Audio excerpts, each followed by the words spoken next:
श्रीमद् भागवत के एक श्लोक से अपना प्रातःकालीन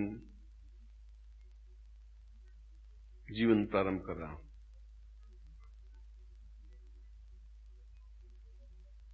वेदव्यास ने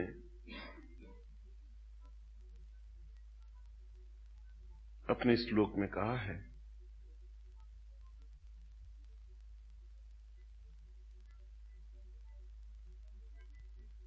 पुण्यार्थ देह भवताम नररूप देहम शर्वो सदीताम श्रीकृष्ण रूपम सौभाग्यमेव वदताम भव नित्य रूपम जड़ताम विनाश यति पूर्व मदेव तुल्यम। मैं सोचता हूं इससे अच्छा कोई श्लोक संसार में हो ही नहीं सकता।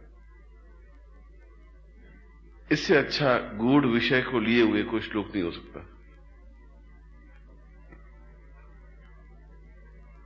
और इससे कोई घटिया श्लोक इसलिए नहीं हो सकता कि आप इस श्लोक को समझें नहीं, हृदय में नहीं उतारें, तो इससे कोई घटिया श्लोक भी नहीं हो सकता। ये आपकी घटियापन है, ये आपकी निम्नता है, और प्रत्येक व्यक्ति अपने आप में निम्न है ही। ऊंचा तब उठता है जब उस श्लोक को अपने शरीर में रचा लेता है। जब बीए की पढ़ाई को आपने शरीर में रचा पचा लेते हैं तो बीए बन जाते हैं। जब एमए की पढ़ाई को अपने शरीर में समाहित कर देते हैं तो एमए बन जाते हैं। आप एमए नहीं है, उसके ज्ञान को आपने अंदर में समाहित कर लिया, इससे आप एमए बन गए या बीए बन गए या इंटर बन गए या ग्रेजुएशन बन गए। इसलिए यह श्लोक सुनने के लिए नहीं है, इस श्लोक जीवन में उतारने के लिए है। और जो जीवन में नहीं उतारते हैं वो वैसे ही हैं जैसे एक सामान्य प्राणी हो या सामान्य व्यक्तित्व हो या सामान्य पक्षी हो, कौवे, तीतर, बटेर, कुत्ते, स्वान, गाय, भैंसे, ऊंट, बकरी। क्योंकि वे इस प्रकार के ज्ञान को अपने अंदर समाहित नहीं कर सकते, इसलिए ग्रेजुएट भी नहीं हो सकते, एमए भी नहीं हो सकते। और करोड़ों करोड़ों व्यक्ति अज्ञानी हैं जिनके पास सर्टिफिकेट तो है पर ज्ञान चेतना नहीं है। और इस प्रकार के ऋषियों ने हमें कितना कुछ दिया है, कितना ज्ञान दिया है, कितनी चेतना दी है, कितनी पूर्णता सफलता दी है, इसकी कोई तुलना नहीं है। और हमारा कितना बड़ा सौभाग्य है कि हम संसार की उस पृथ्वी पर हैं जिसको भारतवर्ष कहा गया है। संसार के उस स्थान पर हैं जहां भारतवर्ष के रजकण में हम पैदा हुए हैं, बड़े हुए हैं। और संसार के उस भूभाग में है जहां पर हिमालय है, गंगा है और मानसरोवर है। और इससे भी बढ़कर के हम उस स्थान पर हैं जब हम हैं और हमारे सामने गुरु हैं। यदि हम नहीं समझते हैं तो यह सब बेकार है, तुच्छ है, नगण्य है। यदि समझते हैं तो इससे बड़ा सौभाग्य कुछ है ही नहीं। इसलिए वेदव्यास ने पहली पंक्ति में कहा कि यह श्लोक मैं आपको सुनाने के लिए नहीं कह रहा हूं, अपने शिष्यों को कहा और प्रातःकालीन ने कहा और श्री कृष्ण जन्माष्टमी के दिन कहा। यह श्लोक मैं इसलिए भी नहीं कह रहा हूं कि आप इसका मनन करें, अध्ययन करें, पढ़ें। ये पढ़ने के लिए है ही नहीं। कपड़े पढ़ने के लिए नहीं होते, कपड़े पहनने के लिए होते हैं। और यह श्लोक सुनने के लिए नहीं है, जीवन में उतारने के लिए है। और बताया गया है कि श्री कृष्ण के 8 पर्यायवाची शब्द हैं, 8 अर्थ हैं।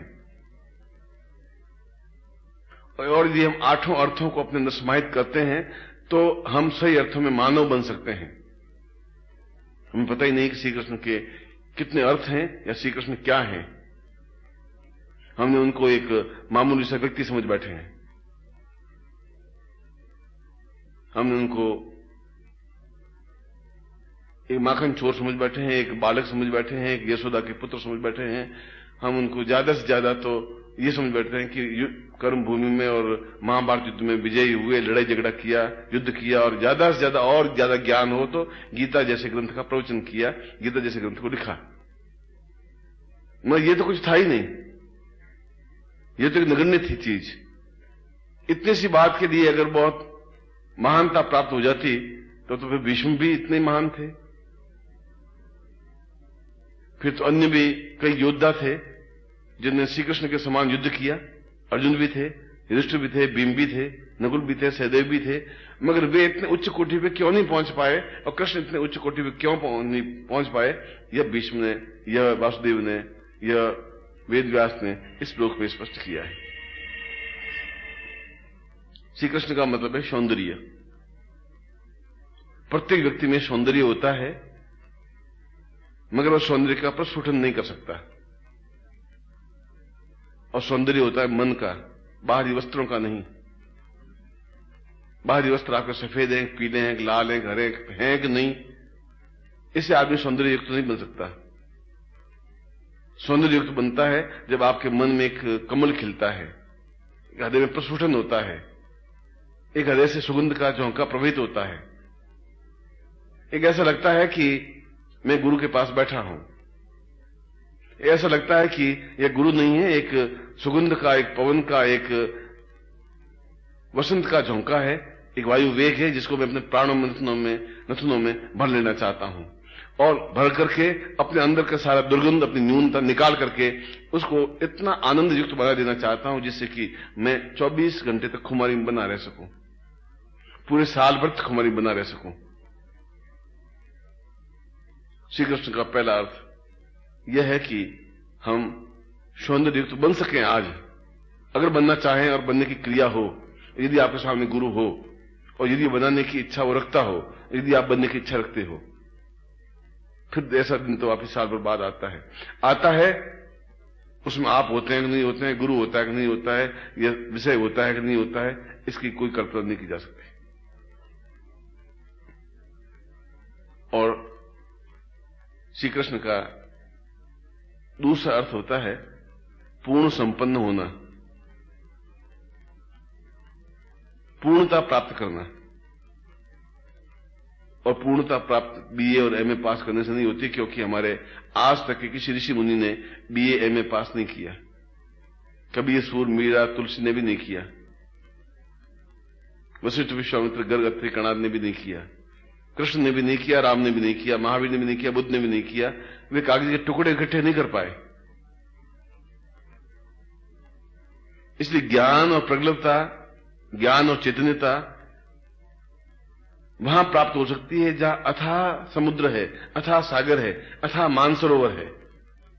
ऐसा मानसरोवर है जहां प्रेम की झील है, और जिस प्रेम की झील में हम हंस बन करके उतर सकें, हम हंस बन करके गतिशील हो सकें, हम हंस बन करके उसमें डुबकी लगा सकें, और हम हंस करके मानसरोवर की गहराई नाप सकें। और उसमें आपके साथ गुरु होता है, क्योंकि आप अकेले नहीं होते। आपको पता नहीं है कि आपको अपने डैने, अपने पंख कैसे फैलाने हैं। आपको यह भी मालूम नहीं है कि मानसरोवर क्या चीज है, कहां है। आपको यह भी मालूम नहीं कि उसमें कैसे डुबकी लगाई जाती है। आपको यह भी मालूम नहीं कि उसमें से क्या निकला जाता है। मगर यदि आप में ज्ञान है, ज्ञान की चेतना है, दीपक है, प्रज्वलन है, जलता हुआ दीपक है, तो आप गुरु को पहचान लेंगे। क्योंकि कृष्ण को कृष्ण कहा ही नहीं कहीं पर, पूरे शास्त्रों में कृष्ण को कृष्ण नहीं कहा गया, कृष्ण को गुरु ही कहा गया। कृष्ण वंदे जगत गुरुम, गुरुत्वम सेव देवाताम कृष्णम गुरुत्वम एवचः, गुरुत्वम गुरुत्वम चैव कृष्णम केवल गुरुत्व। केवल गुरु संसार में हुआ है तो कृष्ण ही हुआ है, जिसने प्रत्येक विषय को पढ़ाया है, बताया है, पोथियों के माध्यम से नहीं, प्रैक्टिकल रूप में। आलोचना उनकी भी हुई होंगी, गालियां उनको भी मिली होंगी। समाज वो का वो जैसा आज है, उसमें समाज वही था। उसमें लड़ाई झगड़े होते थे, भाई भाई लड़ते थे। उसमें अर्जुन और दुर्योधन भाई थे आपस में, और दोनों लड़ते थे, आमने सामने युद्ध भूमि में खड़े होते थे। उसमें भी स्त्रियों का आहरण होता था, उनके कपड़े द्रौपदी उतारे जाते थे। ये समाज उसमें वैसा ही था, उसमें कोई बहुत महानता नहीं थी। ये हमने एक सत्ययुग और त्रेता युग, द्वापर युग को नाम दे दिया। जो आज है उसमें वही था, पर उसमें भी कृष्ण अपने आप में अडिग भाव से खड़े रह सके, और अडिग भाव से खड़े रह करके उस श्री को, उस लक्ष्मी को अपने आप में पूर्ण रूप से उतार सके। फिर आपके जीवन में कुछ कमी नहीं रह सकती। मैं जानता हूं कि मेरे कहने के बाद में आपके पल्ले कुछ पड़ेगा नहीं, मैं ये भी जानता हूं कि मेरा कहना आपके सामने वैसा ही है जैसे मैं जंगल में चीखूं चिल्लाऊं और उसको कोई सुने नहीं, ऐसा ही आपके सामने मेरा चीखना चिल्लाना है। इस बात को मैं साल भर से अनुभव कर रहा हूं। कई बार सोचता हूं कि मैं ही शायद मूर्ख हूं कि मैं इनके सामने ऐसे विषय बोलता हूं। कई बार मैं सोचता हूं कि कोई फायदा नहीं है, न इनका छल, न इनका झूठ, न इनका कपट, न इनका व्यभिचार, न असिता, न न्यूनता जाती ही नहीं है, क्योंकि इनमें खून वैसा ही है, इनको मैं प्योरिफिकेशन नहीं कर सकता, शुद्ध नहीं कर सकता। नहीं कर सकता तो जब खून पवित्र होगा ही नहीं तो इनमें गुरु के प्रति ममत्व, प्रेम, सम्मान पैदा हो ही नहीं सकता। नहीं पैदा हो सकता तो आप मनुष्य बन ही नहीं सकते। श्री कृष्ण बनना तो बहुत दूर की बात है। श्री कृष्ण से पहले एक शब्द और है, गुरु। जब आप गुरु में नहीं हो सकते, जब आपको ये ज्ञान नहीं गुरु को क्या जरूरत है, जब आप गुरु के लिए आंखों में आंसू नहीं बहा सकते, जब गुरु के लिए प्रेम में नहीं बन सकते, जब गुरु से एकाकार नहीं हो सकते, जब गुरु के सुगंध को अपने आप भर नहीं सकते, तो फिर आप शिष्य क्या हैं? आप नहीं है। आप केवल छल है, एक पाखंड है, झूठ है, एक धोखा है। अपने आप में खुश हैं, हम शिष्य हैं, और मेरे में आप बेकार हैं, तुच्छ हैं, शिष्य नहीं है। वैसे ये जो सड़क चलते हुए लोग हैं।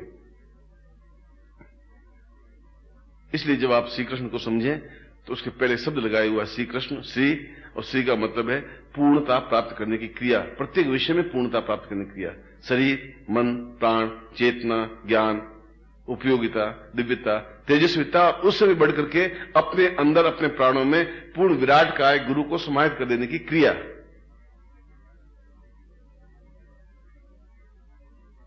श्री कृष्ण का तीसरा अर्थ वेद व्यास ने समझाया है कि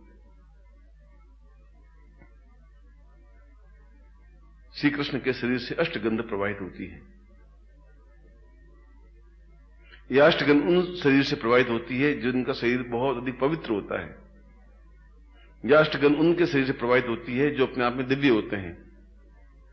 यह अष्टगंध उनसे शरीर से प्रवाहित होती है जो अपने आप में चैतन्य पुरुष होते हैं, शलाका पुरुष होते हैं। मगर क्या हम में इतनी घ्राण शक्ति है कि हम उन अष्टगंध को एहसास कर सके? नहीं है। हम भेद भी नहीं कर सकते। हम तो एक वायु को दूसरे वायु में डिफरेंस कर ही नहीं सकते। इस कमरे की हवा में और सड़क की हवा में कितना डिफरेंस है हम अनुभव नहीं कर सकते। उस बाहर इस बगीचे में पौधे झूम रहे हैं और मेरे कमरे में पौधे हैं वो झूम नहीं रहे, तो इन दोनों का हवा में डिफरेंस क्या है हम समझ ही नहीं पा रहे हैं। जब हवा में डिफरेंस नहीं समझ सकते तो फिर हम गुरु को कहां से समझेंगे? और इसलिए जो उत्तम कोटि के गुरु होते हैं वे उन कृत्रिम सुगंध को, जिसको आज की भाषा में परफ्यूम कहते हैं या जिसकी आज की भाषा में इत्र कहते हैं, वे शरीर पर लगा देते हैं, जिससे अष्टगंध छुप जाए और आप उनकी परफ्यूम को सूंघ करके प्रसन्न हो जाएं कि बहुत सुगंध आ रही है। एक परफ्यूम नकली, एक घटिया चीज, मगर उस अष्टगंध को रोकने के लिए कि कहीं ये माया से निकल के ब्रह्म में लीन नहीं हो जाए, ब्रह्म में नहीं बन जाए, अपने आप में प्राणों को जोड़ नहीं दे, इसलिए वो देख लेना चाहता है, ट्रस्ट कर लेना चाहता है कि क्या ये शिष्य है, क्या इसमें अभी न्यूनता समाप्त हुई, क्या इसमें पूर्णता आई, क्या इसकी आंखों में आंसू आए, क्या इसमें एकदम से न्यूनता समाप्त हुई? नहीं हो सकती, कम से कम आप में तो नहीं हो सकती। आधे घंटे बाद आप वैसे के वैसे हैं जैसे सांड आप आधे घंटे पहले थे। कुछ अंतर आ ही नहीं सकता आप में। मैंने बहुत प्रयत्न करके देख लिया है और मैं इस पॉइंट पर व्यथित हूं। आपकी इच्छा है तो आप रहे, नहीं रहे आप जाएं, मुझे इस बात की चिंता नहीं है। आप में है ही नहीं, आंसू है ही नहीं, आप में समर्पित होने की क्रिया ही नहीं है। आप उस परफ्यूम के अंदर घुस करके उस अष्टगंध को प्रभावित और अष्टगंध को सुगंध प्राप्त करने की चेतना है ही नहीं। और ये आपकी न्यूनता है, गुरु की न्यूनता नहीं है। प्रत्येक गुरु में ऐसा हो ऐसा मैं नहीं कह सकता, और वह गुरु है ही नहीं जिसमें ऐसा अष्टगंध प्रभावित नहीं हो। गुरु वह होता है जिसके शरीर के रोम रोम से एक ज्ञान, एक चेतना, एक सुगंध प्रभावित होती है, ऐसी सुगंध कि जहां बैठ करके तृप्ति सा अनुभव होता है, लगता है कि जैसे हम गंगा के किनारे बैठे हों, एक तृप्ति मिलती हो, एक पूर्णता मिलती हो, एक चेतना मिलती हो। और इसलिए श्री कृष्ण के शरीर से अष्टगंध प्रभावित होती थी, राम, बुद्ध और महावीर के शरीर से नहीं। क्यों नहीं? कि वे अपने आप में प्रत्येक रंग में अपने आप में सजीव थे। प्रेम में तो पूर्णता के साथ प्रेम किया, घबराहट के साथ प्रेम नहीं किया। सांदीपन के आश्रम में पूर्णतः साथ गुरु में समर्पित हुए, लकड़ियां लाए, जंगल में रोटियां बनाई और गायें चराई, मगर इस बात का एहसास नहीं है कि मैं राजा का बेटा, उस देव का बेटा हूं। ये अहंकार उसने मन में नहीं लाया। और आपके पास अहंकार के अलावा कुछ है ही नहीं, झूठ और छल के अलावा कुछ है ही नहीं, द्वेष और दंभ के अलावा कुछ है ही नहीं। आप इनको नहीं हटा सकते। आप ऐसे ही हैं। इस बात की आपको विशेषता है, इस बात का मुझे दुख है। और हम झूठ श्री कृष्ण जन्माष्टमी को मना रहे हैं, हम छल कर रहे हैं अपने आप को और श्री कृष्ण को। हम उनको समझ ही नहीं पाएंगे तो कृष्ण जन्माष्टमी क्या मनाएंगे? वो क्या पैदा होंगे? वो क्या रोज पैदा होते हैं? यह तो एक दिन है जिसको हम एहसास करते हैं। यह तो सूर्य है कि हम एहसास करते हैं कि आज सूर्य उदय हुआ और रोशनी बिखेरी। क्या रोशनी को पकड़ा आपने? उगते हुए सूर्य को आपने देखा कितना लाल सुर्ख होता है? क्या आपने उस आनंद को अनुभव किया? कभी आपने चिड़ियों की चहचहाना सुना? नहीं सुन पाए, इसलिए कि चिड़ियों की चहचहाहट से आपका आलस्य और नींद आपके लिए ज्यादा उचित और अनुकूल है। उस दुर्गंध युक्त गूदड़ में सोने आपके लिए बड़ा सुखदायक है। आप क्या प्रगल्भ पुरुष बनेंगे, आप क्या चेतना पुरुष बन सकेंगे? शायद आप नहीं बन सकेंगे। और वेद व्यास ने उस कृष्ण का 5वां अर्थ बताया कि श्री कृष्ण का मतलब है पूर्ण गुरुत्वमय बनना। गुरु बनना नहीं, गुरुत्वमय बनना। इनमें डिफरेंस रहा है। शिष्य गुरु नहीं बन सकता, गुरु बनने में आनंद है ही नहीं। गुरु को देता ही देता है, शिष्य प्राप्त ही प्राप्त करता रहता है। इसलिए उस प्राप्त करने की क्रिया निरंतर प्राप्त करें। और निरंतर प्राप्त हो पाती जब निरंतर गुरु के साथ रहें। हम 4 महीनों में एक बार गुरु के पास आए तो कितना समय व्यतीत कर पाएंगे? और ये हमारा कितना बड़ा सौभाग्य है कि हम गुरु के समीप 24 घंटे हैं। हमें एहसास है कि यहां से 4 कदम पर गुरु बैठे हैं, ऊपर 5 कदम पर बैठे हैं, 10 सीढ़ियों पर ऊपर बैठे हैं। इससे बड़ा सौभाग्य और क्या हो सकता है? गुरु का शब्द नीचे आने का हो और उसका मन बिल्कुल साफ हो, जैसा गुरु चाहते हो। वो नीचे आए और आप सावधान मुद्रा में खड़े हो जाएं कि उनके दर्शन हो रहे हैं। गुरु आए और आपकी उंगली अपने आप चलने लग जाए कि मैं क्रियमाण हूं। दिखावा नहीं हो, और आप दिखावे के अलावा कुछ नहीं करते। आप केवल एक उनको एहसास दिलाते हैं कि मैं वर्कर हूं, मैं काम करता हूं। आप कुछ काम नहीं करते, केवल 24 घंटों में 1 घंटे का काम करते हैं और 23 घंटे आप बर्बाद कर लेते हैं, क्योंकि 24 घंटों काम 1 घंटे में ही करते हैं आप। यदि आप उसको पूंजीभूत देखें तो केवल 1 घंटे का काम है आपके पास। 23 घंटे आपके बेकार हैं। आप अपने आप को छल करते हैं, आप गुरु को धोखा देते हैं, आप अपने आप को धोखा देते हैं। क्योंकि 60 मिनट होते हैं, 360 सेकंड होते हैं। और 7वां श्री कृष्ण का अर्थ बनाया, वेद व्यास ने बताया कि वह प्रेममय होता है। जिसके पास और कुछ हो या नहीं हो, केवल प्रेम की नदी बहती ही रहती है। वह निरंतर प्रेम में मग्न रहता है, निरंतर प्रेममय। वह प्रेममय है नहीं, प्रेम प्रभावित करता रहता है। गंगा नहीं है, गंगा निरंतर बहती रहती है। गंगा एक जगह खड़ी रहेगी तो पोखर कहलाएगी, तालाब कहलाएगी। बहती रहती है इसलिए गंगा कहलाएगी। वह ठेठ गंगोत्री से उतर के समुद्र तक मिलती है, इसलिए गंगा है। इसलिए कृष्ण है कि निरंतर वह प्रवाहित है, वह प्रेम निरंतर बह रहा है। और हमारा दुर्भाग्य यह है कि हम प्रेम में अवगाह नहीं कर पाते। हम प्रेम कर ही नहीं सकते, हमें प्रेम करना आता ही नहीं। हम उनको भुजाओं में भर नहीं सकते, हम उनके चरणों में लोट नहीं हो सकते, हम उनके चरणों में नतमस्तक नहीं हो सकते। हम झिझक आती है, संकोच आता है, हमें डर लगता है कि लोग क्या सोचेंगे, बाकी किसी क्या सोचेंगे। और डर करके आप जो जीवन जीते हैं वो वैसा ही जीवन है गधे, कुत्ते, पुरुष और गए बीते लोगों का होता है। क्योंकि आप में एकदम ताकत की क्षमता नहीं है। आप सोचते लोग क्या कहेंगे। जब आपका सिर स्वयं इस बात का मजबूर हो जाए कि मुझे चरणों में समर्पित हो जाना है, जब आपकी चेतना इस बात को एहसास कर ले कि मुझे उनके लिए अपने आप को न्योछावर कर देना है तो सब कुछ प्राप्त कर लेना है। और ये न्योछावर प्राप्त करना और प्राप्त करने की क्रिया और लेना केवल प्रेम के माध्यम से हो सकता है, और कोई रास्ता नहीं है। भौतिक पदार्थ से रास्ता नहीं है। आप मुझे 2 रोटी दे दें, उससे कुछ लेना देना नहीं होता है। आप मुझे पानी गिलास दे दें या जलेबी दे दें या मिठाई दे दें, उससे कोई लेना देना नहीं। ये भौतिक चीज है। और प्रेम आप दे नहीं सकते क्योंकि आपके पास है ही नहीं। यदि आप मन को टटोले उसमें प्रेम जैसी चीज नहीं है। झूठ, छल, कपट तो है, व्यभिचार है, असत्य है, द्वेष और न्यूनता तो है, एक दूसरे को जली कटी सुनाने की प्रवृत्ति तो है, और घटिया पुरुष तो आप हैं। और घटिया पुरुष वो होते हैं जिनमें छल, झूठ, कपट, असत्य, व्यभिचार, न्यूनता और ओछापन होता है, और आप में ये सब कुछ भरा हुआ है। इसके लिए आपको मैं धन्यवाद देता हूं कि आप में है ये, और इसलिए मैं आपको धिक्कारता हूं कि आप में प्रेम जैसी कोई चीज नहीं है।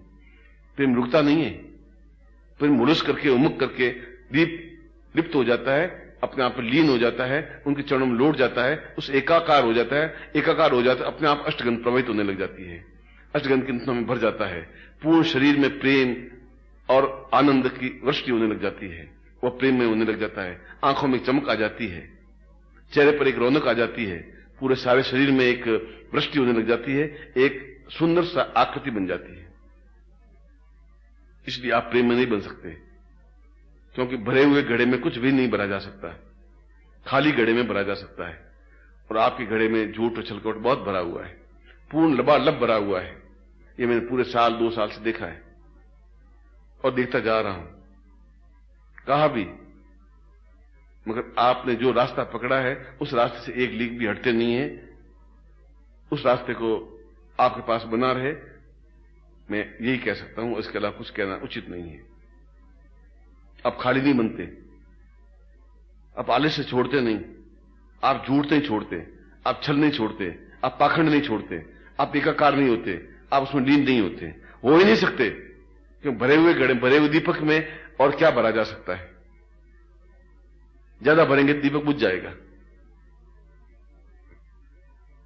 और श्री कृष्ण का 8वां अर्थ है प्रत्येक क्षण, उस दिन को प्रत्येक क्षण आनंद युक्त बनाना, प्रत्येक क्षण को, और क्षण कहते हैं सेकंड के 1000वें हिस्से को, सेकंड के 1000वें हिस्से को क्षण कहते हैं। हर क्षण मस्ती में, आनंद में, तृप्ति में, एक खुमारी में। यदि आपका सुंदरता है तो आप सौंदर्य वर्णन करिए, यदि आपके पास ज्ञान है तो आप ज्ञान को बिखेरिए, यदि आपके पास काम है तो आप काम को बिखेरिए, आपके पास जो कुछ चीज है उसको प्रदर्शन कीजिए और प्रदर्शन करें। अगर मेरे पास ज्ञान है तो मैं सुबह उठूं और आपको ज्ञान दूं, अगर मुझे वेद व्यास की श्लोक याद है तो मैं वेद व्यास के श्लोक आपके सामने रखूं, जो मेरे पास है वह मैं आपको दूं, और मैं निरंतर प्रेम प्रभावित करना चाहता हूं, देता हूं, और आप उसके सामने दीवार खड़ी कर देते हैं, नहीं लेते, और प्रेम लौट के मेरे पास वापस आ जाता है, क्योंकि आपकी आंखें कामातुर है, अंधी हैं, कमजोर हैं, कायर हैं और बुज़दिल हैं। आपकी आंखों में वासना के अलावा कुछ है ही नहीं, और वासना के अलावा कुछ देख ही नहीं सकती, देखेंगे तो वासना युक्त ही देखेंगे, इससे घटिया कोई आंख संसार में नहीं होती। आप किसी स्त्री को बहन के रूप में देख ही नहीं सकते, मां के रूप में देख ही नहीं सकते। मां भी बहुत सुंदर होती है, बहन भी बहुत सुंदर होती है, पत्नी भी बहुत सुंदर होती है, प्रेमिका भी बहुत सुंदर होती है, शरीर भी बहुत सुंदर होता है, और सारा संसार बहुत सुंदर होता है। सुबह का सूर्योदय बहुत सुंदर होता है, चिड़ियों का चहचहाना बहुत सुंदर होता है, और झूमता हुआ पेड़ और वृक्ष और फूल भी बहुत सुंदर होता है। क्या आपने सुंदरता को भी वर्णन किया, देखा, एहसास किया, अपने में उतारा? नहीं उतार सके। नहीं इसलिए उतार सके कि आप कृष्ण को नहीं समझ सके, इसलिए नहीं समझ सके आप गुरु को नहीं समझ सके, इसलिए नहीं समझ सके कि आप उसके प्रेम को नहीं समझ सके। और वेद व्यास ने पूरे जीवन का अथ से इति तक एक वर्णन कर दिया, हमारा जीवन क्या है, हमें क्या बनना चाहिए, हम कैसे वेद व्यास बन सकते हैं, हम कैसे कृष्ण बन सकते हैं। कोई ठेका नहीं है कि उस देवकी ने पैदा कर दिया कृष्ण को, उसके बाद कृष्ण पैदा ही नहीं हो सकते। कोई देवकी का ठेका नहीं है, कोई यशोदा का ठेका नहीं है वो कृष्ण को ही पाले, कोई सानीपन का ठेका नहीं है कि वो कृष्ण को ही उपदेश दे। प्रत्येक शिष्य अपने आप में श्री कृष्ण बन सकता है, प्रत्येक गुरु अपने आप में श्री कृष्ण बन सकता है, यदि उसमें इन गुणों का समावेश हो। आप स्वयं स्लेट लेकर के और एक क्षण बैठ करके सोचें कि गुरु ने जो कहा है वो सब कुछ है। क्या आप वापस इस कैसेट को सुनेंगे? कभी नहीं सुनेंगे, जिंदगी भर नहीं सुनेंगे। क्या आप कभी वापस इच्छा होगी कि मैं इस कैसेट को वापस सुनूं, गुरु ने क्या कहा था, मैं उसको जीवन में उतारूं, एक एक करके चीज को उतारूं? है आपके पास? क्या आपको श्रृंगार करने की क्षमता है? क्या आपको आंख बिल्कुल गाय की तरह पवित्र बनाने की क्रिया है? क्या आपकी आंखों में हिरण की तरह बिल्कुल एक तेजस्विता है, एक तेज है? क्या आप उस परफ्यूम और इत्र से अंदर घुस करके उस अष्टगंध को सूंघने की और सराहने की क्षमता है? क्या आप प्रेम में भुजाओं में भर करके अपने आप को लीन कर देने की क्रिया है? नहीं है। लीन नहीं है तो वेद व्यास मूर्ख हैं कि उन्होंने इस श्लोक को रचा, और मैं मूर्ख हूं कि इस श्लोक को आपके सामने रखा। क्योंकि मैं ये पहली बार नहीं कह रहा हूं, कई बार आपको कह चुका हूं और कई बार आपको कहूंगा भी। मैं अपना कर्तव्य करता रहूंगा जीवन के अंतिम सांस तक भी, और आप अंतिम सांस तक भी ऐसे ही बने रहना जैसे आप हैं। ऐसा ही छल, ऐसा ही झूठ, ऐसा ही कपट, कोई गुरु के प्रति ममत्व अटैचमेंट आप में नहीं आना चाहिए। उनके अपने आप में समर्पित होने की आप में होनी नहीं चाहिए। आप ऐसे ही झूठ और छल में लिप्त होना चाहिए। आप में वही ईर्ष्या बनी रहनी चाहिए, उतने आप में दम्भ होने चाहिए, उतने आप अहंकार होने चाहिए, और आप भरे हुए दीपक बने रहने चाहिए जिसमें कुछ डाल ही नहीं सकूं। और भरा हुआ दीपक कभी जलता नहीं है, बुझ जाता है। इसलिए दीपक को आधा रखते हैं कि आधे में और तेल डाल सकें तो वह पूरा जले, प्रज्वलित हो। उस भरे हुए घड़े में भरूंगा भी क्या? आपको सिर से पहले ही भरा हुआ है। आप एक मजबूरी में मैं कहता हूं तो आप सुनते हैं और कर लेते हैं। ये आपकी मजबूरी है, ये मेरी मूर्खता है कि मैं आपको ये काम सौंपता हूं। मैं अपनी मूर्खता को एहसास करता हूं और मैं आप पे गर्व भी करता हूं कि आप नहीं सुधर रहे हैं, इस बात पे गर्व भी करता हूं। ये बात मेरी बहुत कठिन और दुर्लंघ्य है, मगर ये बात मेरी नहीं है, ये वेद व्यास की बात है। उस व्यक्ति की बात है जो पूरे वेदों को मथ करके उनकी रचना की, करोड़ों करोड़ों ऋषियों की वाणी को इकट्ठा करके 4 वेदों में एक संग्रहित किया, एक ग्रंथ बनाया। उस वेद व्यास की बात कर रहा हूं जहां श्री कृष्ण स्वयं वेद व्यास के सामने हाथ जोड़ के खड़े हो जाते थे।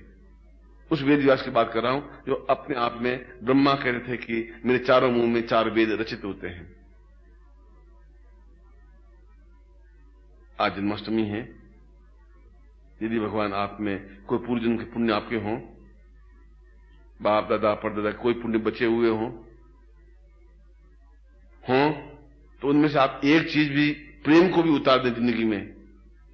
एक बार भी अहंकार छोड़ करके प्रेम में बन सकें, एक बार भी उन सुगंध के झोंके को अपनी नसों में भर सकें, एक बार भी श्रृंगार युक्त होकर के उनको सामने वाले को एकदम उल्लास में बना सकें, एक बार सही अर्थों में भाई बहन बन करके आनंद उद्रेक में आप दिन को व्यतीत कर सकें, तो मैं सोचूंगा कि आज का दिन मेरे लिए सार्थक रहेगा, उचित रहेगा। चाहे वेद व्यास के एक कण को, उसके एक अक्षर को हम समझ सके, अपने में उतार सके। मैं एक बार फिर आपको विश्वास दिलाता हूं, आशीर्वाद देता हूं कि वेद व्यास को पूरा नहीं तो उसका एक कण आप अपने जीवन में उतारें तो भी बहुत बड़ी बात होगी। एक बार फिर मैं आपको आशीर्वाद देता हूं, आपके लिए कल्याण कामना करता हूं।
ये कितना विपरीत बिंदु है कि जो बिल्कुल अहिंसा का अध्येता हो, अहिंसा का पुजारी हो, जिसने अहिंसा धर्म चलाया हो, जिन्हें चींटी को मारने का भी पाप लगता है, ऐसा सिद्धांत चलाया, उसी व्यक्ति को वीर कहा गया।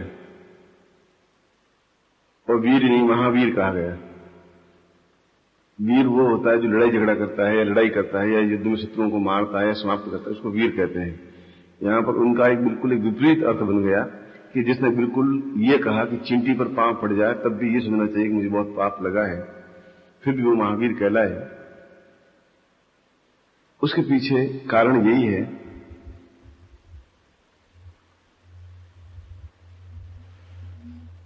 कि जीवन जो तुम कर रहे हो, जो कार्य कर रहे हो,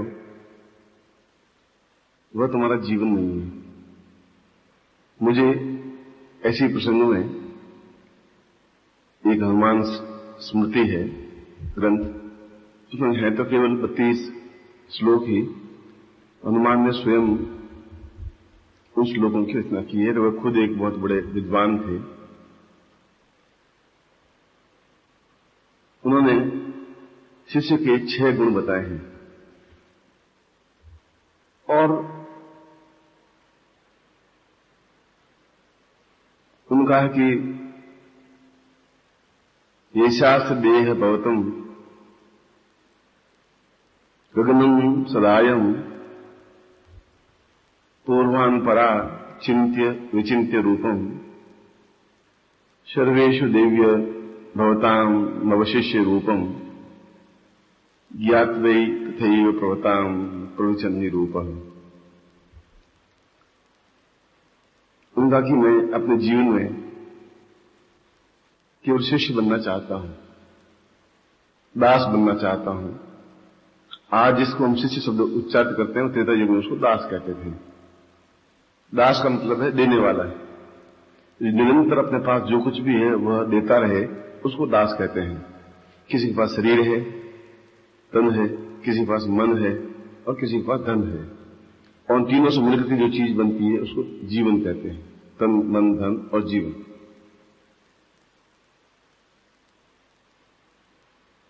उसने कहा कि मेरे पास मैं दास कहलाना ज्यादा इसलिए पसंद करता हूं कि यह जीवन की सर्वोच्च उपलब्धि है। महापुरुषों को तो स्मृति या याद रखे या नहीं रखे, मगर जो दास होते हैं, जो शिष्य होते हैं, उनको जीवन भर आने वाली पीढ़ियां याद रखती हैं।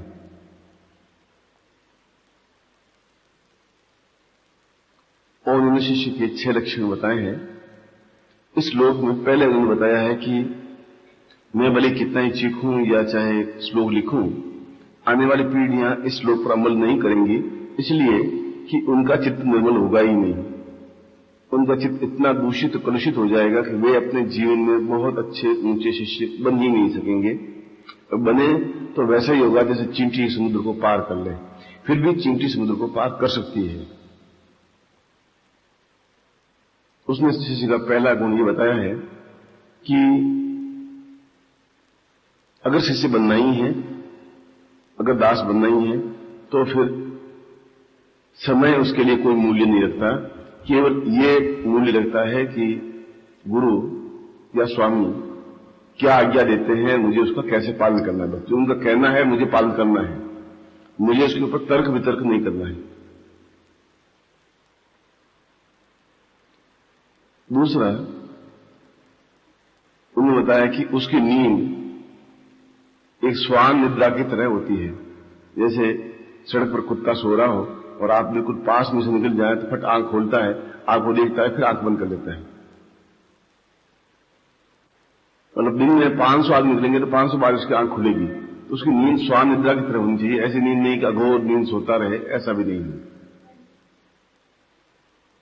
तीसरा उन्होंने शिष्य का गुण और धर्म ये बताया है कि वह मन को इतना अधिक दिव्य बना दे कि बाहर की दूषित हवाएं उस पर लगे ही नहीं, आस पड़ोस की गंभीर मैली हवाएं उस पर लगे ही नहीं। उसमें विकार, जो उसने मैंने 33 संचारी भाव बताए थे, वे 33 संचारी भाव उस पर व्याप्त नहीं हुए। और मन में किसी प्रकार का अहंकार, क्रोध, काम और कपट का व्यवहार ये मन में आवे ही नहीं। चौथा उन्होंने अनुमान में ये बताया कि यदि मेरे शरीर के किसी भी अंग को चीर फाड़ करके देखा जाए तो उसमें से केवल राम शब्द ही निकलेगा। और ऐसा उन्होंने आगे चल करके अपने सीने को फाड़ करके जब राम ने कहा कि तुम मुझे याद रखते ही कहां हो, उन्होंने कहा कि मेरे पास और कोई सर्टिफिकेट, कोई प्रमाण नहीं है, और मैं नाखूनों से अपने सीने को फाड़ करके दिखा दिया कि देखिए आपके अलावा, राम और जानकी के अलावा, या आप और मां के अलावा इस सीने में कोई और है तो आप मुझे दिखा दीजिए। ये इस बात का ज्वलंत उदाहरण है कि उन्होंने कहा, एक संदेह का एक बिंदु उभरा और उसी क्षण उसका प्रमाण दे दिया कि आपके मन में संदेह राजनीतिक कुचक्रों की वजह से उभरा होगा, मेरी वजह से शायद भरत या शत्रुघ्न या कैकेयी या और कोई शायद आपके मन के कान को भरते होंगे, मगर आप देख लें कि मैं आपका दास हूं, और जब अपने सुग्रीव को छोड़ दिया तो अब मेरे जीवन में और कोई दूसरा रहा ही नहीं। और पांचवां उन्होंने बताया कि प्रत्येक उस कार्य को करना है जिसकी वजह से उनको प्रसन्नता मिले, क्योंकि एक संबंध जब बना दिया गुरु और शिष्य का, जब हम शिष्य बन ही गए तो प्रत्येक उस कार्य को कर देना है जिस कार्य उनके लिए कठिन लग रहा हो, या जो काम नहीं हो रहा हो, या जिस कार्य की वजह से वो चिंतित हो, या तनाव में हो, या परेशानी में हो, तो उस समय मंत्री के रूप में सलाह देते हुए, सेवक भाव से आंख नीचे किए हुए अपनी सलाह भी दे, और फिर प्रतिक्षण उनकी गर्दन एक क्षण के लिए भी हिले कि हां, और कार्य को कर देना चाहिए। और पांचवां, छठा, और जब एक बार गुरु मान लिया, अपने जो 5 शत्रु हैं, आलस्य पहला शत्रु तुम लोगों के जीवन का, अति भोजन, जरूर से ज्यादा भोजन करना, ये दूसरा शत्रु, तीसरा तर्क वितर्क करना, चाहे शिष्य शिष्य के बीच में तर्क वितर्क हो या गुरु शिष्य के बीच में तर्क वितर्क हो, तीसरा, चौथा मन में द्वेष की भावना रखना या जलन रखना, या भेद लेने की कोशिश करना, पांचवां, स्वामी शब्द या गुरु शब्द के अलावा मन में कोई चिंतन, कोई विचार, कोई धारणा, कोई ध्यान, कोई पूजा या पाठ या तपस्या कुछ हो ही नहीं, और छठा, किसी प्रकार का दिखावा और असत्य का उच्चारण करना। ये 6 प्रकार के शत्रु हैं जो शिष्य को अपने आप में समाप्त कर देते हैं। यदि आप आलस्य की वजह से दिन में बैठे रहें, या कार्य नहीं करें, या एक पूजा का ढोंग करें, या असत्य बोलें कि मैं पूजा कर रहा हूं, या ये कहें कि मैं तो शवासन कर रहा हूं और लेटा हुआ रहे, या मन में एक भेद लेने की कोशिश करे कि कौन क्या कर रहा है, कैसे कर रहा है, ये सारी चीजें आपके जीवन को पतित होने से नहीं बचा पाती, पतित होती रहती है। 21 अप्रैल जन्मदिन गया है,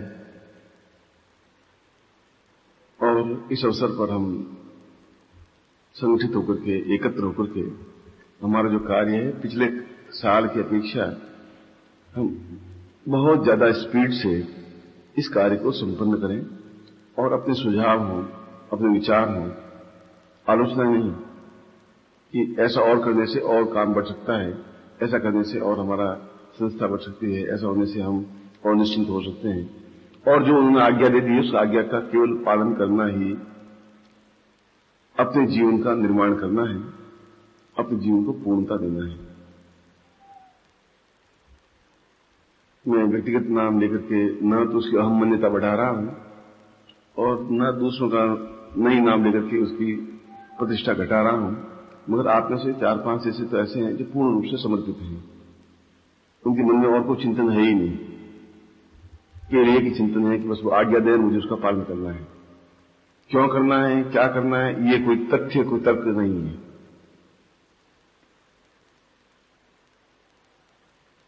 मगर हमारे जो विकार हैं ये कई पीढ़ियों के हैं, हमारी अंदर जो कपट है वो कई पीढ़ियों का है, वह जीवन का कोई बहुत बड़ा भाग नहीं है और जीवन की उपलब्धि नहीं है, वह जीवन की गंदगी है। और जीवन की गंदगी को सुबह हम त्याग देते हैं। प्रभु ने ऐसा हमारा शरीर बनाया है कि शरीर की गंदगी को हम टाल देते हैं, समाप्त कर देते हैं। सुबह उठते ही सबसे पहले वो कार्य करते हैं और प्रथम बार जब गुरु के दर्शन होते हैं तो अपने विकार समाप्त कर देते हैं। मन की गंदगी पहली बार गुरु के दर्शन करने पर समाप्त होती है। शरीर की गंदगी प्रातःकाल उठकर स्वतः ही प्रभु समाप्त कर लेता है। शरीर उससे स्वच्छ बनता है, मन उससे स्वच्छ बनता है और दिन भर अपने कार्य में जुटे रहना, कार्य ढूंढना, कार्य को संपन्न करना और इस जीव को दग्ध नहीं करना, जलाना नहीं, असत्य बोल करके और अपने जो भी गलती हो गई हो उसको लिख करके प्रायश्चित कर देना कि मुझसे गलती हो गई है।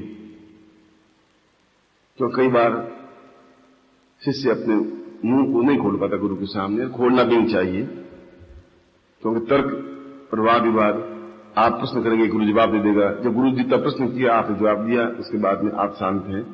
यदि आपके मन में कोई बात है तो आप फिर उसमें जवाब दे दिया कि गुरु जी ऐसा कर ले तो और ज्यादा अच्छा रहेगा। रचनात्मक काम हो, हम ऐसा ही संकल्प लें। क्योंकि मैंने तो कई बार आपको कहा कि आप अपने विकार समाप्त करें, कई बार आपकी आंख नीची रहे, कई बार आपको कहा कि आप बराबर कर्तव्य में लगे रहें, कई बार आपको ये कहा कि जब आप धरती पर क्षेत्र पर आए गए, प्रभु ने कहा है तो आपके मन को कोई गर्म हवा या कपट भरी हवा या संगति का प्रभाव आप पर लगे ही नहीं। फिर दूसरी बात कहा हूं, संगति का प्रभाव नहीं लगे। तीसरी बात ये दोहरा रहा हूं कि संगति का प्रभाव आपके जीवन को ध्वस्त कर देगा, बर्बाद कर देगा। न आप गुरुमुख हो पाएंगे, न अपना आत्मोन्मुखी हो पाएंगे, न जीवनोन्मुखी हो पाएंगे। तीनों तरफ से आप समाप्त हो जाएंगे। और ऐसा जीवन तो पशु भी जीते हैं, घोड़े भी जीते हैं, गधे भी जीते हैं। इसलिए जीवन का प्रत्येक क्षण रचनात्मक काम करने में व्यतीत होना चाहिए और प्रमाद या आलस्य या असत्य, ये तीनों ही आपके जीवन को बर्बाद करने के लिए बहुत है।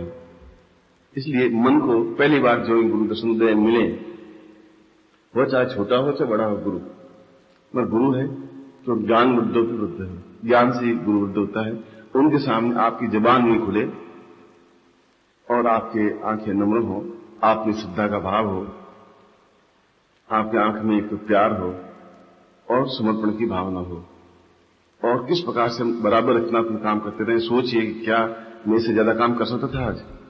अगर कर सकता था तो ये मेरा जीवन आज वो इतना टाइम मेरा बेकार गया कि मैं रचनात्मक काम नहीं कर पाया। आपका जीवन मैं तो कई बार आपको समझा चुका हूं, मगर आपके ऊपर व्याप्त होता है। मैं कह रहा हूं 5-6 तो लोग व्यक्ति बहुत समर्पित हैं और मुझे गर्व भी हो रहा है कि ये समर्पित हैं, समर्पण हैं। कई लोगों में अभी असत्य बोलने की प्रवृत्ति नहीं गई है।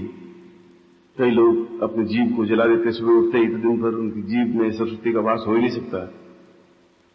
उसकी अपेक्षा हिम्मत करके सत्य बोलने की हिम्मत रखनी चाहिए। सत्य बोलने के लिए बहुत कठोर परिश्रम करना पड़ता है, तो बाद में सत्य बोलता है।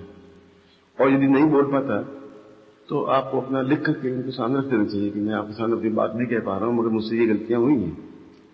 तो आप जिस सुबह मल विसर्जन करने पर शरीर शुद्ध हो जाता है, उसी प्रकार ऐसा करने पर आपकी आत्मा मन शुद्ध हो जाता है। हनुमान के इस श्लोक की व्याख्या तो बहुत लंबी है और ये प्रातःकालीन समय है और हम 21 अप्रैल से या जन्मदिन समारोह से वापस आए हैं। ये साल या जितने भी क्षण आपके मेरे बीच में रहें, ये क्षण अपने आप में रचनात्मक हो, सुझावात्मक हो, कर्तव्यनिष्ठ हो और अपने आप में स्वर्णिम बने और आपको अपने मन में प्रसन्नता हो कि मैं कुछ काम आया, कुछ हमने काम किया, कोई गुरु थे हमारे, कुछ गुरु हैं जिस पर आपको गर्व है। ऐसा आपका भाव हनुमान की तरह होना चाहिए, जिनकी आंखें बराबर राम के नेत्रों की ओर ही लगी रहती थी 24 घंटे कि कब उनका कोई संकेत हो मुझे कर देना चाहिए। ऐसा ही भाव आप में व्याप्त हो, प्रभु आपको सही शिष्य बना दे हनुमान की तरह, जिनको आज करोड़ों लोग पूजते हैं। ऐसे ही मैं आपको आशीर्वाद देता हूं, आप महावीर बन सकें। ऐसा ही मैं करुणाद्र होकर के अपनी वाणी आपके सामने उच्चरित कर रहा हूं और आपको आशीर्वाद देता हूं कि वास्तव में आपका जीवन एक सही और पूर्णतः सही प्रामाणिक सही, अद्वितीय सही शिष्य बनने की ओर बढ़े और बन जाए, ऐसा ही कल्याण आशीर्वाद है। कल्याण हो, सुखी हो।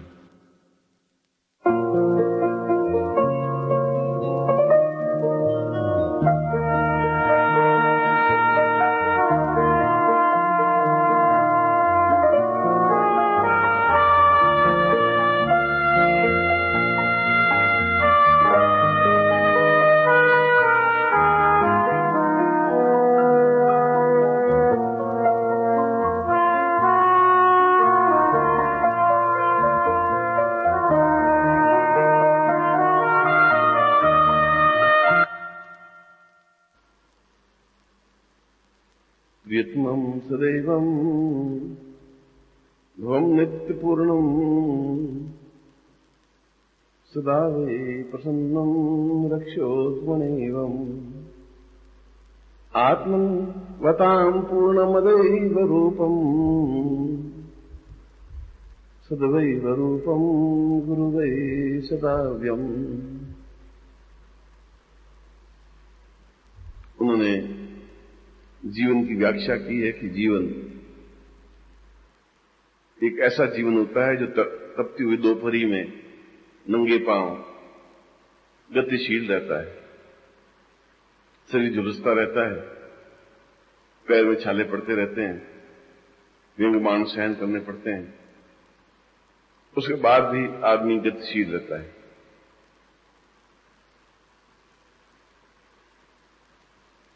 और वे लोग बहुत धन्य होते हैं जो ऐसे पुरुष के सानिध्य में होते हैं जहां अभय होता है, निश्चिंतता होती है, निर्भीकता होती है, और सौंदर्य वह कहलाता है जहां मन में सत्य और सच्चरित्रता होती है। जहां सच्चरित्रता है, जहां प्यार है, जहां पवित्रता है, जहां दिव्यता है, वह सौंदर्य है। कई वर्षों के बाद आज रक्षाबंधन का पर्व आपके साथ मनाने का अवसर मिला है। यह भी शायद ईश्वर की कोई नियति होगी,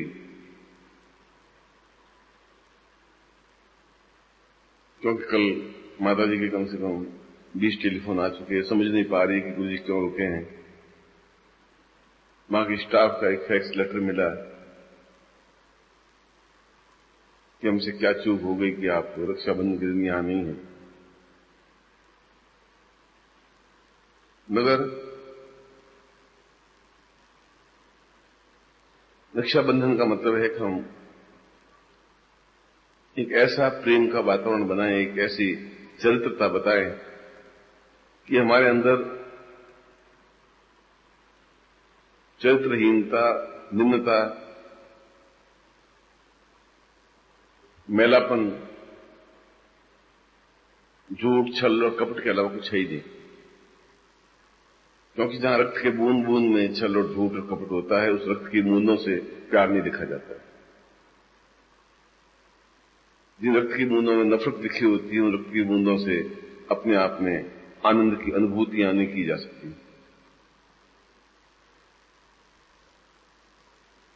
वह रक्त बहने के लिए होता है, वह रक्त पानी बनने के लिए होता है।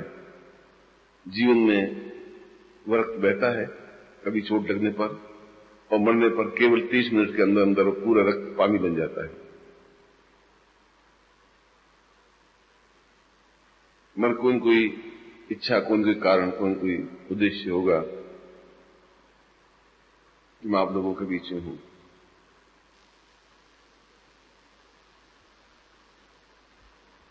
आप लोग सभी, मैं समझता हूं, शिष्य हैं।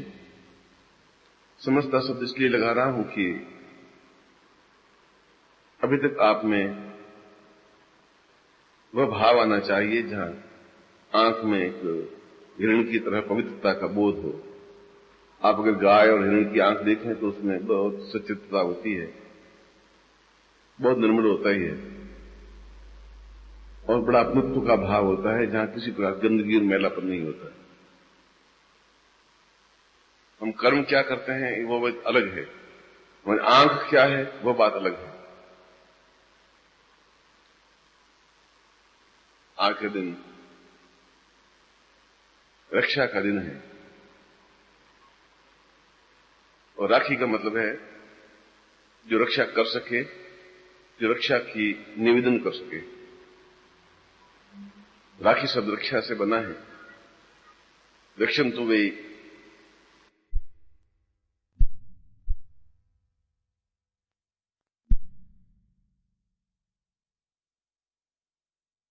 मन प्राणश्च वै पूर्णत्व रूपम सद्वै सहाया, तन मन और जीवन की रक्षा करने में समर्थ हो। और यदि ऐसा रक्षक मिले तो सही अर्थों में वो राखी का पर्व होता है, त्योहार होता है, क्योंकि सूर्य आज भी पूर्व से उगेगा, लालिमा वैसे ही छाएगी, जीवन वैसे ही बीतेगा, मगर निश्चिंतता और निर्भीकता इस दिन आती है कि हम किसी के हाथों में हैं, कोई हमारे साथ में है, हम अकेले नहीं हैं। चाहे हमारे मां बाप हों, चाहे भाई बहन हों, चाहे गुरु हों, चाहे ईश्वर हों। और जब मन में मैलापन आ जाए तो समझ लीजिए कि हम राक्षसत्व की ओर बढ़ रहे हैं। यदि एक मन की आत्मा है, मन का एक चिंतन है, मन की विचारधारा है, अभी भी आप में अहंकार की भावना है, अभी भी आप में कभी कभी नफरत की भावना का उदय होता है, अभी भी मन में यह आता है कि मैं क्यों झुकूं, अभी भी संदेह के बीज आपके अंदर बोए हुए हैं। और यदि बोए हुए आज तक भी हैं तो भविष्य में ये बीज समाप्त नहीं हो पाएंगे। जो दिन पहला और आखिरी दिन है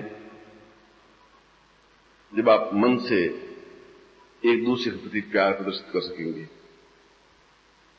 जब आप मन से समर्पित हो सकेंगे, जब मन से किसी को रक्षक मान सकेंगे, जब मन से समर्पित हो सकेंगे, जब मन से पूर्णता की ओर अग्रसर होते हुए पूर्णता प्राप्त कर सकेंगे। प्रश्न जोधपुर और दिल्ली का नहीं, परंतु पूरा भारतवर्ष, पूरा संसार और पूरा सिद्धाश्रम और योगी, शेती, सन्यासी हैं। प्रत्येक ये कामना करते हैं कि गुरुदेव मेरे साथ में रहें और मैं यथासंभव उस एटमॉस्फेयर को, उस वातावरण को बनाने का प्रयत्न करता हूं कि जो जिस प्रकार से भी प्रसन्न हो मन से, उसको वैसा ही प्रयत्न करने की कोशिश करता रहता हूं।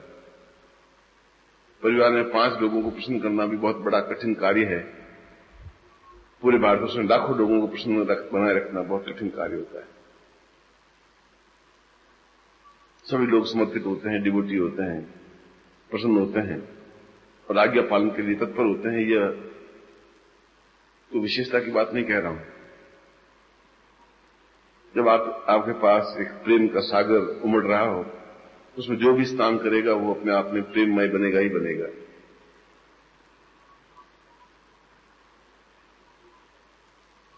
आज आप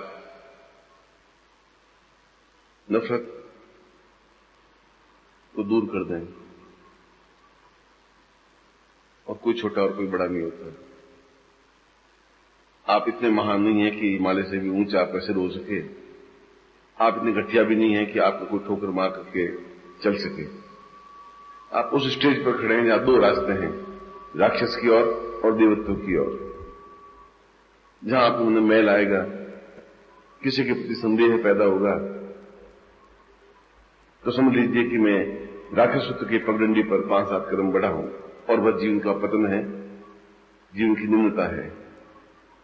और जहां आपको मन में निश्चलता है कि यह तो जीवन के एक कार्य है, जीवन में गतिशीलता है और उसमें पराम्बा को, भगवती जगदम्बा को कई प्रकार की लीलाएं करनी पड़ती हैं। ईश्वर को कई रूप में अपने आप को विभक्त होना पड़ता है, कभी राम, कभी कृष्ण, कभी बुद्ध, और प्रत्येक रूप अपने आप में पूर्ण और सबल होता है। ये मेरा सौभाग्य है, ये मेरा आनंद प्रतिक्षण है कि मैं आप लोगों के साथ में हूं। यह भी मेरा सौभाग्य है कि आप मेरा आज्ञा पालन के लिए सदैव तत्पर रहते हैं। यह भी मैं कह सकता हूं कि आप तन से बहुत अधिक सुंदर हैं। मतलब बहुत उजले कपड़ों में छोटा सा एक काली मां का बिंदु पूरे कपड़ों को सत्यानाश कर बैठता है और उसकी सफेदी समाप्त हो जाती है। यदि आप में कहीं पर भी कोई नफरत के बीज, नफरत की काली मां है, यदि आप एहसास करते हैं, तो ये क्षण ऐसा है जो साल भर बाद आता है। ये प्रेमी और प्रेमिका का त्योहार है, ये पति और पत्नी का त्योहार है, भाई और बहन का त्योहार है। ये यथा माम प्रबुद्धस्ते ते तथा वयम भजाम्यहम्। जो जिस रूप में देखता है उस रूप में सामने वाला व्यक्ति खड़ा होता है। देखने की दृष्टि आपकी होती है। आप किस रूप में सामने वाले को देखते हैं, उस रूप में आप अपना मूल्यांकन कर सकते हैं। सामने वाला वैसा ही है। आप कैसे हैं इसके लिए और परीक्षा की जरूरत नहीं होती और किसी का सर्टिफिकेट देने की जरूरत नहीं होती। मैं फिर भी मैं आपको सौंदर्ययुक्त जानता हूं। ये वातावरण, छोटी सी घर, ये छोटा सा शिष्य समुदाय प्रसन्नता और मुस्कुराहट से ओतप्रोत रहे, आनंदप्रद रहे। यदि ऐसा जीवन, ऐसा क्षण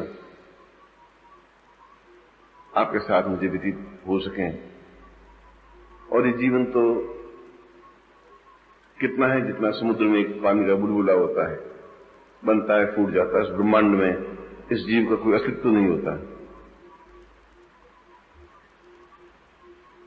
मगर छोटी सी बूंद को भी बनाए रखना बहुत कठिन काम होता है, क्योंकि चारों तरफ जो अंधड़ होता है, तूफान होता है, उस नन्हे से दीप को जलाए रखना बहुत कठिन काम है।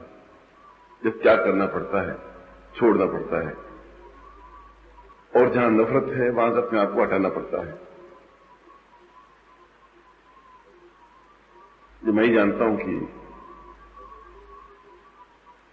ये 60-70 मील की जो जीवन की यात्रा की है, वह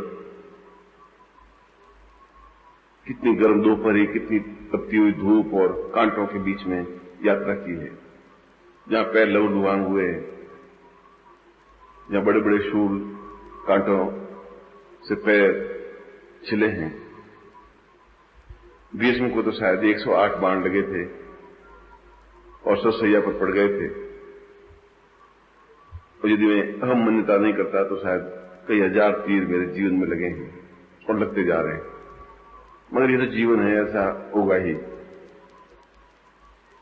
मैं लंका में राम की कल्पना करूं तो मेरी मूर्खता है। मैं आपको उपदेश देने के लिए नहीं बैठा हूं। मैं आपको भाईचारे का प्रेम, भाईचारे का पाठ, कि हम किस प्रकार से अपने आप को समर्पित कर सकते हैं, प्रेम में बना सकते हैं, और इस मोमेंट में, इस क्षण में अपने आप के अंदर की कलुषता को धोकर के स्वच्छ और अद्वितीय बना सकते हैं, सौंदर्ययुक्त बना सकते हैं। यदि ऐसा बना सकते हैं तो महावीर ने कहा है कि खमम जीवेशनत्म है, हम पहले क्षमा मांगे, क्योंकि जो फलंती नमिनो वृक्षा फलंती गुणनो जना शुष्क काष्ठम च मूर्खम च न नमंती कदाचन। बहुत फलदार पेड़ होता है, उससे पहले झुकता है। जो सूखी हुई लकड़ी ठूंठ की तरह खड़ी रहती है। आज उत्सव का दिन है, आनंद का दिन है, प्रेम का दिन है। और जब भी आपके आंख में गंदगी आए, जब भी आपके आंख में ओछापन आए, जब भी आपके आंख में तुच्छपन आए, तो समझ लीजिए कि तुम खुद घटिया हो, तुम खुद ओछे हो। राम और कृष्ण, बुद्ध और महावीर और चैतन्य और ईसा मसीह गंदे नहीं थे, गंदे बन नहीं सकते। लोगों की आंखें गंदी थीं और वैसा ही सोचते थे। फिर अपने रक्त की बूंदों से आपके हृदय पर प्रेम शब्द अंकित कर रहा हूं। फिर अपने जीवन के एक मधुर क्षणों को आपके अंदर उतारने की कोशिश कर रहा हूं। फिर मैं आपकी आंखों में उतर करके एक प्रेम का पाठ पढ़ाने के लिए खड़ा हुआ हूं और मैं चाहता हूं कि आपसे इतना अधिक प्यार मिले, इतना अधिक प्रेम मिले, इतना अधिक समर्पण मिले कि आपका हृदय गदगद हो, आपकी कंठ अवरुद्ध हो, आंखें अश्रुधार हो और आपका जीवन समर्पित हो और उसके बदले में आप मेरा सब कुछ प्राप्त कर सकें।